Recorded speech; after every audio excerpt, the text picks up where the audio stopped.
Welcome to the IREL podcast. Are you sick and tired of real estate gurus pitching their next pre-construction deal only to find out years later they were completely wrong? Worried the next overseas conference you spend thousands to attend will only be used to sell overpriced lots in deserted developments? Join thousands of other international real estate seekers who are looking for their place in paradise without the sales pitch. Straight from your host, Taylor White.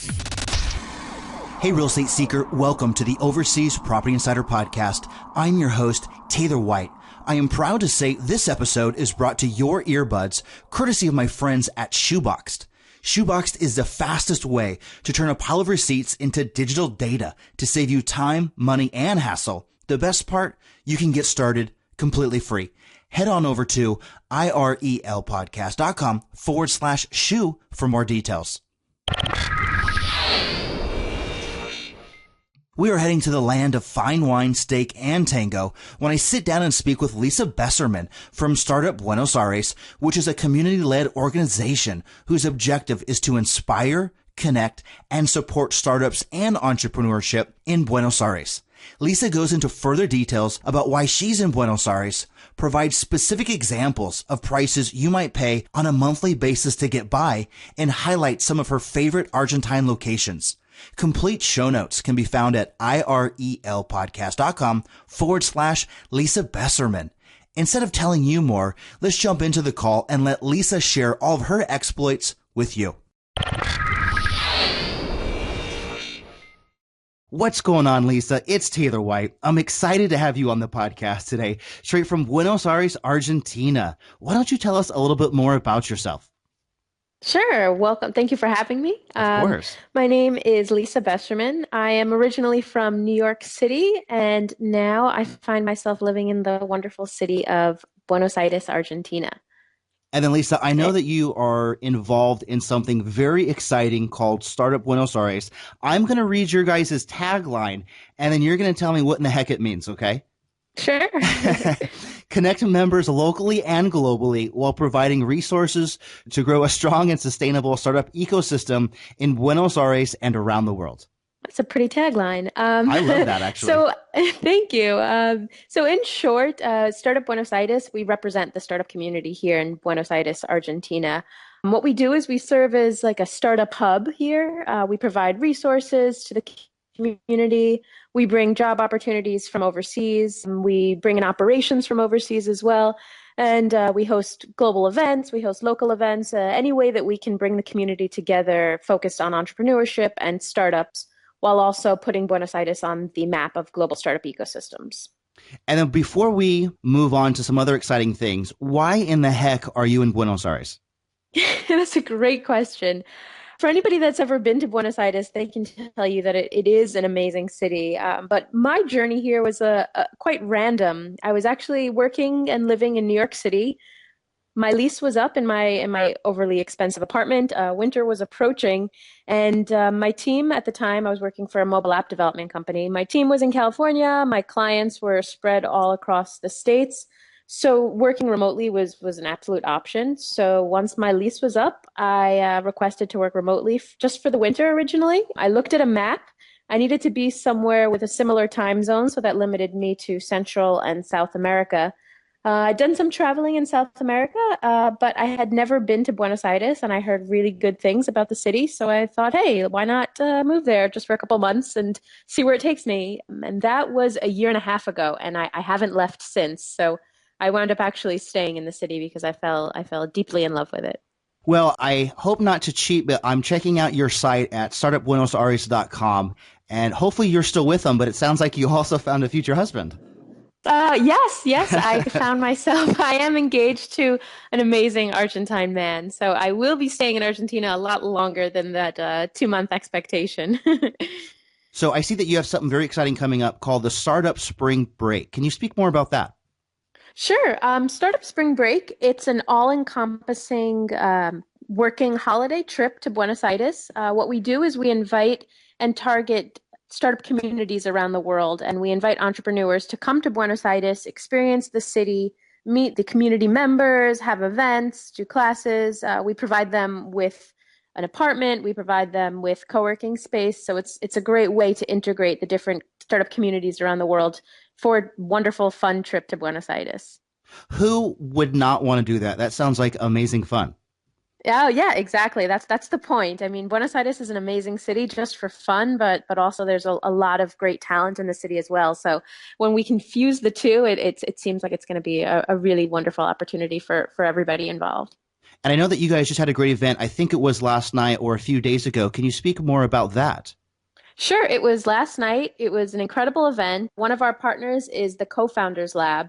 And what they are is an online platform for finding a co-founder. So think online dating for co-founder matching. It's a really wonderful platform. And what we did was we brought that online capability offline to an actual event here in Argentina in Buenos Aires, where people who were looking for potential co-founders or looking to form a team came to this event, and they were able to mingle and to meet the community and meet a potential co-founder as well.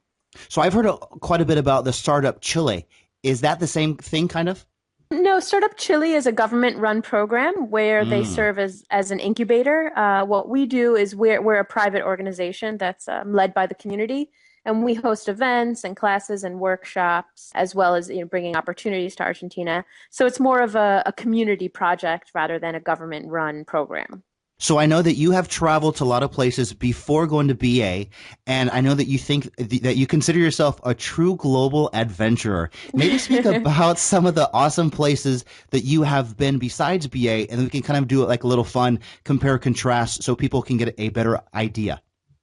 Sure. Well, I spent a year and a half in Japan. I was working there as an English teacher, trying to avoid corporate America directly after I graduated university. Don't we all? And then yeah, it was a great experience. Then I backpacked around Asia quite a bit. I lived in Thailand for a few months, and I studied Muay Thai boxing.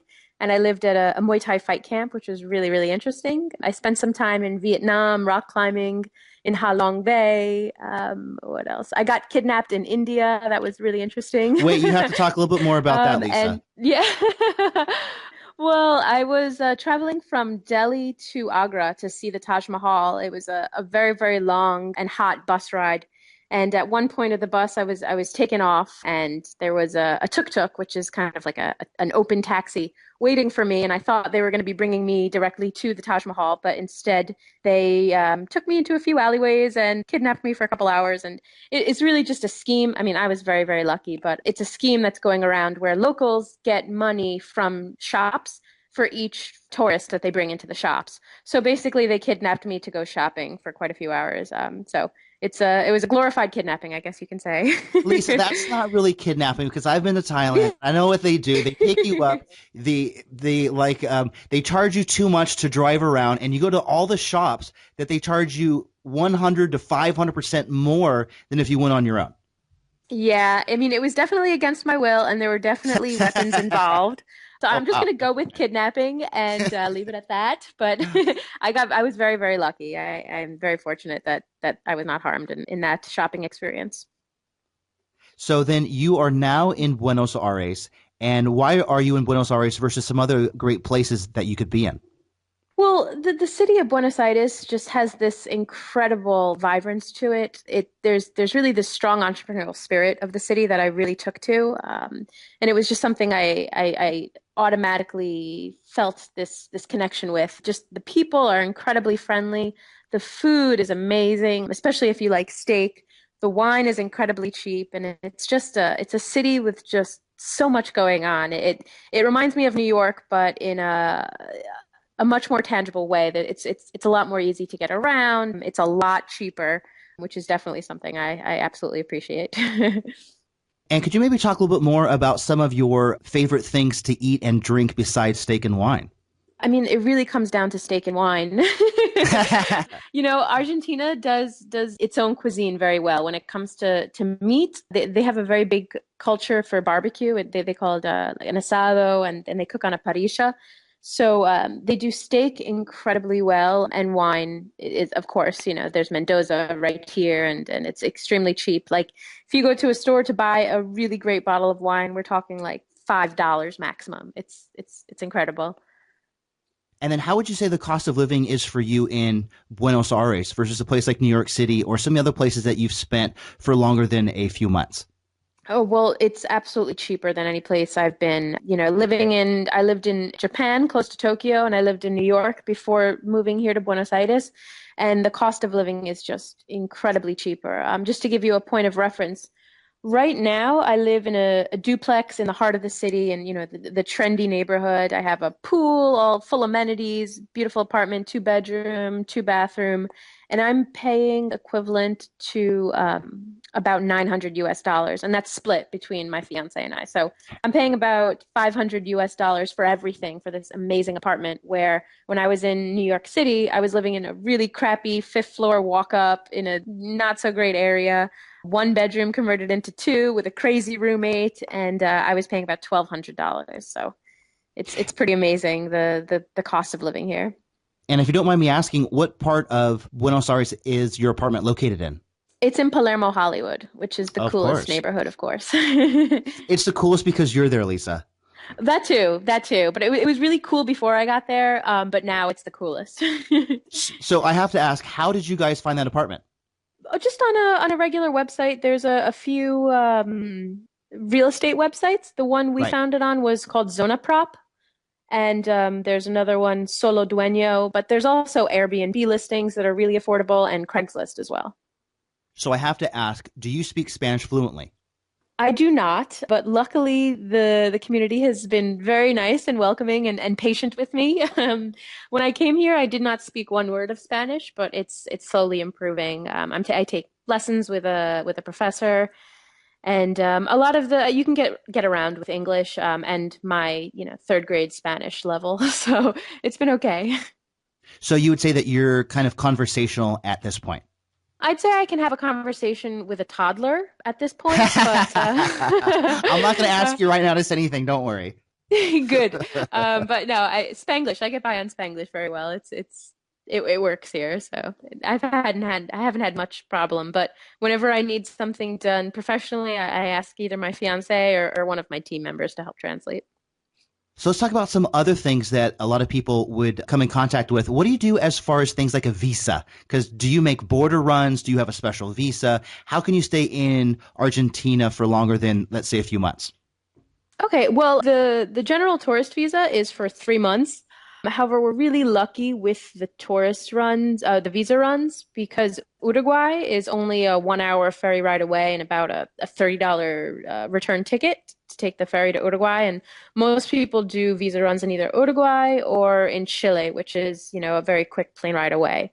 I've been fortunate that I've had to travel, pretty much every 3 months for either conferences or meetings where I haven't had to proactively have a visa run, but there's really close options, and there's also an option to extend your visa if you go to immigrations. They'll give you a visa extension for another extra 90 days, and you're allowed to do that once. So, it's pretty easy to do your visa runs, and they're not very strict about it. And if for some reason you overextend your visa, the punishment it's not It's severe. not I think death. it's no, no, no. They don't chop off your hand or anything. It's just a small fine of, I believe at this point it's 300 pesos, which is equivalent to about $30. So a lot of people do that if they don't plan on coming back and forth many times. Here's a question for you. When you leave the country and you're coming back, of course, do you again need to have an exit ticket before you're allowed back in the country that shows that you have the money to leave again? No, no, they're not strict about it at all. Okay, so let's talk about something else that you do with on a daily basis. What do you do as far as healthcare? What if you got hurt or you wanted to go in for like a regular checkup? What do you do as far as healthcare? There is medical insurance here that's a lot cheaper than in the States. Probably I'd say the average is about 70 US dollars per month for a nice package of insurance. I am not insured at this moment, and I have injured myself more times than I would like to admit playing football or soccer. But the usual hospital bill is really inexpensive. I went to a private hospital, and for my ankle, got X-rays, got a cast, the whole nine, and it came out to about $80 each time. So essentially, you feel comfortable knowing that if something happens, you can get great health care at a fairly cheap price, that you just walk in, you'll get the work done that you need, and then you'll just pay cash for it. Exactly. Yeah. Okay, since you're a big traveler, Lisa, I have to ask you maybe some travel hacking tips that you might share with us. What do you do, or what would someone do as far as banking? Because obviously we don't want to open up bank accounts wherever we go. What might be a strategy to share as far as banking is concerned? Well, Argentina is extremely interesting because we have two exchange rates here. We have the official rate and then the blue rate. So what I always tell my friends and family and anybody coming to Argentina is to bring cash with them. Now, most travelers feel weary about bringing a lot of cash with them, as I did when I was told this. But if you arrive to Buenos Aires with US dollars, you can find money exchange places very easily, or just go into any Western Union and exchange there, and you'll get a much higher rate than the official rate. So just as a point of reference, the official rate is about, I'd say, seven-ish or so right now, 7 pesos to a dollar. Whereas if you exchange at Western Union or one of the local money exchangers, you can get it at about 10.5. So it's quite a difference. But for those people who are uncomfortable traveling with a lot of cash, what I recommend is using the Zoom service. It's spelled XOOM. And what they do is you can link your bank account to a Zoom location and transfer whatever currency you have in your bank account, and it'll convert it to that local currency. And then you can just go into one of the Zoom locations in whichever city you're located in and pick up the money in that currency. And it's usually at a better rate or equal rate to the official as well. So talk to me about a budget. Let's say someone likes Buenos Aires. They want to come down and try it out for 3 or 6 or 12 months. What might be like an example budget of someone might spend per month? Not very cheap, not very expensive, to live in Buenos Aires. I'd say you can get an apartment, a decent apartment. Well, you can get for about $300 to $500 a month. And spending with a month, you can easily get by on, I'd say, $300 for the month. So it depends how you want to do it, but anywhere between $600 to $800 a month, I'd say you can live very, very well here. That's actually very, very cheap. Yes, it is very, very cheap. And, transportation is extremely cheap. It's about less than $1 per ride, on the subway and on the buses, and taxis itself is cheap. If you go to a restaurant, you can have a full steak and wine meal with dessert for equivalent to, I'd say, about 10 or 12 US dollars. The cost of living is extremely affordable down here, but the quality is great. So I know that you run a business and you travel quite a bit. Talk about some of the travel hacks that you might do as far as being able to run your business from different Wi-Fi spots. Well, for me, it's extremely important to be connected, which, is sometimes a blessing and a curse, as you may know. But, I always do speed tests. You can download an app on your phone. Yeah, exactly. And you can find out the different speeds for different places you're staying. I think that's really important. I'm always connected with Kayak. I get reminders on certain deals. You can also set alerts. So if you're interested in going to a certain area, you can set an alert, and then each week or every day you can get notifications on those prices. So that definitely helps with the cost of plane tickets. Another thing I really like is Skyscanner. It's an app, and it's for people kind of like me who maybe might not have a destination in mind, but a budget. And it shows you an interactive map every day, and it'll show you different places around the world with how much the plane ticket could be. So let's say I want to go somewhere next week. I can look on the Skyscanner app and say, oh, it's really cheap to get to Colombia next week. Let me go to Colombia. Or it's, pretty affordable to get to Chile. I'll go to Chile next week. So I definitely recommend those two apps. They're definitely very useful. I love that. And then Lisa, before I let you go, can you once again talk a little bit more about how people can get involved with startupbuenosaires.com? Yeah, we're always happy to welcome new members, local and global, into our community. Also, if anybody's just in Buenos Aires for a week or a month, we're always happy to invite you to our events. It's a lot of fun, a lot of great people to meet. Our website is www.startupbuenosaires.com, and we have a Facebook page, which is just Startup Buenos Aires. And Twitter is Startup BA. And then how can people follow the funny Lisa Besserman? They can find me on lisabesserman.com, or my Twitter handle is @LisaBesserman. Love it. And Lisa, is there anything that I didn't ask you that you really want to talk about? My favorite country, I would have to say, I have to give credit to Argentina, but if I were to recommend anybody to travel anywhere in the world, it would be Thailand. Exactly. It's an amazing, amazing place with a lot of great things. So that's my number one recommendation for travelers. What's up with that? You're living in Argentina. We were talking about Buenos Aires and all the fantastic opportunities. And before you go, you mentioned Thailand. What's up with that, Lisa? Well, I can't be too biased. I want to give your audience a fair option. So, I mean, of course, Argentina. Argentina is one of the greatest places in the world. But as a backpacker, as a traveler, everybody has to see Thailand at least once in their life. Wait, I have to go back to Argentina. I have to give them a plug. What are some other spots in Argentina besides Buenos Aires? Have you been to like Mendoza or some other spots in Argentina that you think are fantastic? Yes. One of the natural wonders of the world is Iguazu Falls. That's a bit north of Buenos Aires. Of course, there's wine country in Mendoza for anybody that loves wine. And one of the greatest things Argentina has to offer is Patagonia, which is the southern tip of Argentina. And, it's actually known as the most southern point of the world, right before Antarctica. So if you have enough time in Argentina, of course you have to go to Buenos Aires. But if you can fit in Iguazu, Mendoza, and Patagonia, then you've seen all of the great things of the country. Awesome, Lisa. We put Argentina back on the map. Sorry, Thailand. We went back to Argentina. Sorry, Thailand, but I chose Argentina. Awesome, Lisa. Thank you so much for joining me today. No, my pleasure. Thanks for having me.